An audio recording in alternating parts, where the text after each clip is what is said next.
puntos son: identificar los grupos tecnológicos, su funcionamiento dentro de la industria manufacturera, conocer los distintos grupos tecnológicos, así como cuál es el más adecuado para aplicar en la industria manufacturera, y saber las ventajas y desventajas al implementar los grupos tecnológicos.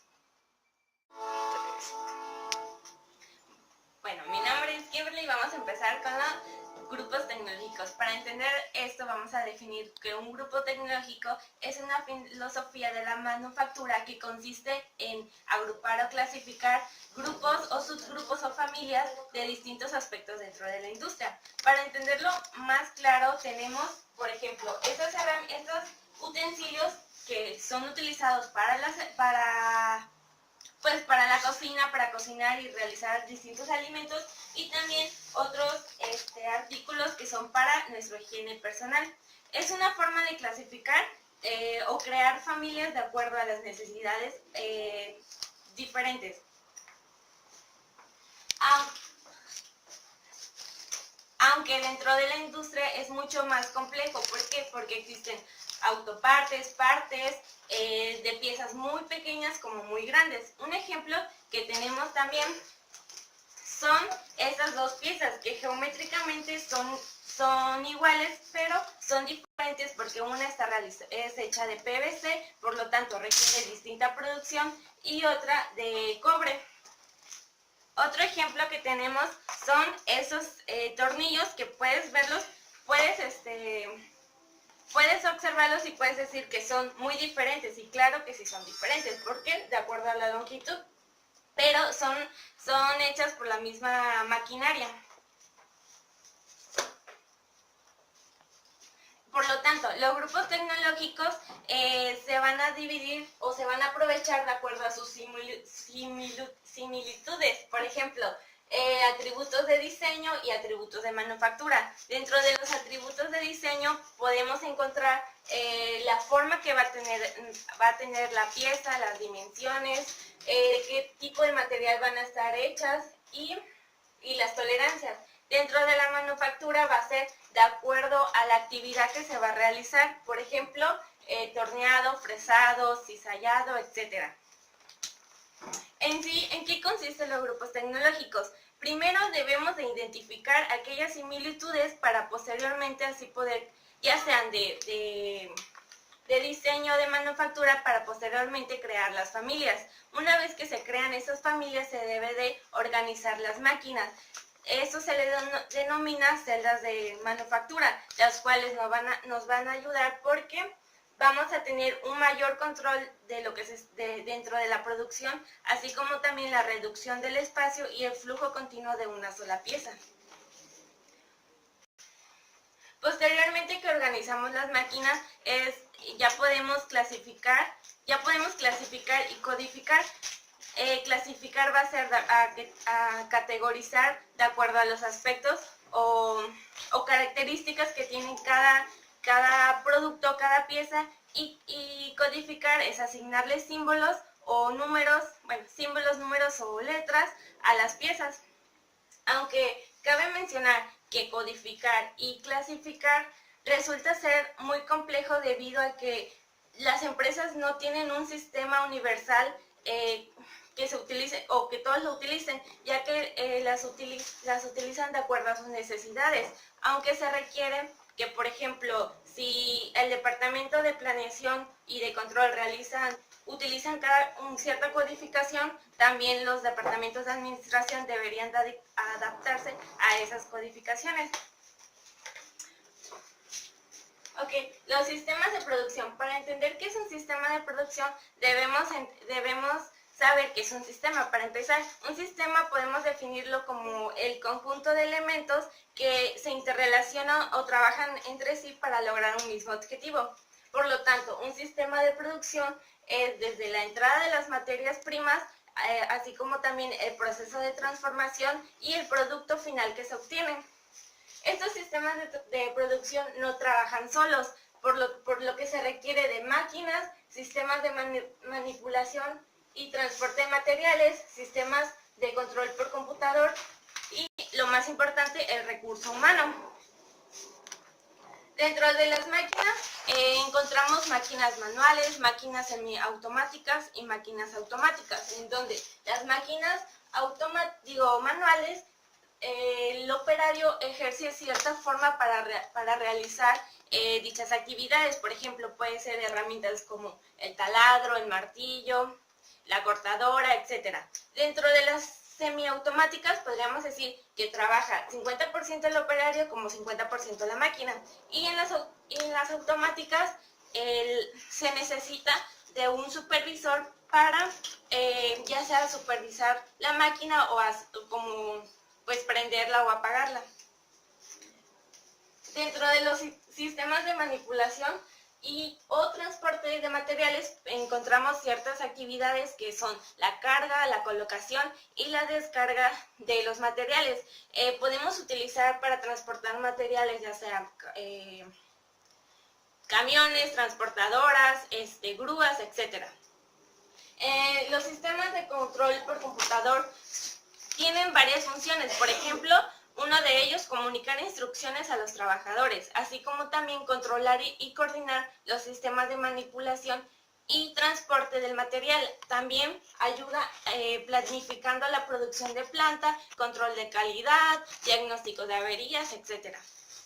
Y por último, el recurso humano, que había mencionado que es muy importante porque eso se puede dividir en varios. Por ejemplo, los operarios que van a realizar actividades durante el proceso, también los operarios informáticos que se van a encargar de programar aquellas máquinas que se van a utilizar, así como también el personal de mantenimiento que va a ayudar a pues darle mantenimiento a las máquinas cada tiempo que se requieran. Y por último, los operarios que realizan tareas indirectas, que pueden ser administrativas, de planeación, de control, etc. Mi nombre es Jessica y vamos a continuar con el impacto que generan los grupos tecnológicos dentro de las distribuciones de planta. Esto dependerá grandemente de la cantidad de producción y la variabilidad del volumen de producción. Los impactos de los grupos tecnológicos impactarán desde el desempeño de sistemas de producción hasta áreas funcionales, ya sean como la manufactura flexible, las líneas en flujo y flujo continuo. Bueno, en trabajos de taller, la cantidad es mínima y la variabilidad llega a ser elevada. En trabajos de taller podemos, como ejemplo, poner lo que son las carpinterías. Cuando el cliente llega a lo que es la carpintería, ya sabe lo que quiere pedir. Sin embargo, si él no supiera lo que quiere pedir en la carpintería, entonces entraría en duda, ¿no? Porque pues en las carpinterías hay diversos tipos hay variabilidad en sus productos. De ahí van las células de manufactura. En las células de manufactura la cantidad es mínima y la variabilidad llega a variar. Se organizan lo que son las máquinas y herramientas en áreas separadas para lo que es la producción. De ahí la manufactura flexible, o sea, las FMS. La cantidad y la variabilidad llega a estar en un medio intermedio, ya sea como la Coca-Cola. La Coca-Cola en sus líneas de producción llega a tener diversos tipos de Coca-Cola, ya sea la Coca-Cola cero, la Coca-Cola light y la sin azúcar. Luego vamos con las líneas en flujo. Las líneas en flujo, la cantidad llega a ser elevada y la variabilidad mínima.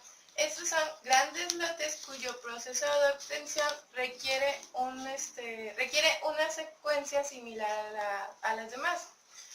Un ejemplo de las líneas de producción llega a ser lo que son las industrias automotrices. Ahora, la fabricación en lotes se convierte en flujo continuo. La cantidad llega a ser infinita y la variabilidad llega a ser nula. Siempre están ejecutando lo que son las mismas operaciones. Un ejemplo de lo que son el flujo continuo llega a ser lo que es la planta de luz o la de tratamiento de agua.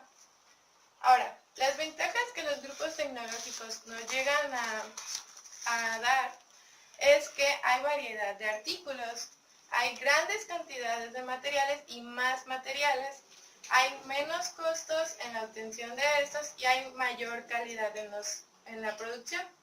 Una de las desventajas que los grupos tecnológicos nos llegan a dar es que los empleados se resisten a lo que es el cambio o se pueden resistir a lo que es el cambio. Hay una nula estandarización y no hay garantía de lo que se está realizando va a obtener beneficios dentro de la empresa. También reacomodar ofrece dentro de la empresa mayor gasto, genera más gastos. Y esas serían las desventajas y las ventajas de lo que son los grupos tecnológicos. Mi nombre es Rebeca y ahora vamos a hablar sobre los requerimientos de los grupos tecnológicos. Aquí entran lo que son la clasificación y la codificación. La clasificación quiere decir que los elementos se dividen por grupos y en codificación es establecer ciertos códigos a esos elementos para identificarlos. Los factores de un sistema de código son población de un componente, que es la cantidad que va a haber de dicho producto, es la variedad de las formas, los tamaños, etc. En los detalles que presentará el código depende de la aplicación que se lleve a cabo o qué elemento va a representar. Un ejemplo de esto podría ser cuando nosotros estamos fabricando lo que son plumones o plumas, ¿no? Tenemos diferentes colores, diferentes tamaños de puntas, diferentes tamaños de tapas, etcétera, etcétera. Entonces aquí es donde entra eso, ¿no? Nosotros vamos a clasificarlo para poder identificar de las tapas de colores azul, el tamaño del tubito que vamos a tener, el color de la pluma que va a llevar, sería el rojo, el verde, el azul, el negro, etc. También el tipo de estructura puede ser jerárquico, de cadena o híbrido. Y la representación digital, que puede ser binario, octal, decimal, alfanumérico o hexadecimal. Ya más adelante les mostraré con más especificación lo que es cada uno. Y también en la codificación es usada para propósitos de clasificación, lo que quiere decir que codificación va de la mano junto con la clasificación, son prácticamente iguales. Entonces, tenemos que en la metodología para la información de los grupos tecnológicos está la estructura jerárquica, la estructura de cadena y la estructura híbrida. La estructura jerárquica nos quiere decir que es también conocido como lo que es un monocódigo. Esta almacena información muy importante y relevante, pero con pocos códigos. Se representa más o menos como un tipo mapita conceptual, en donde en cada círculo van los códigos y en cada línea que lo une va ahora sí que la indicación que se quiere dar a entender. Almacena información, pero es difícil de desarrollar, o sea, no cualquiera la puede desarrollar y se necesita de ciertas prácticas para poderla llevar a cabo.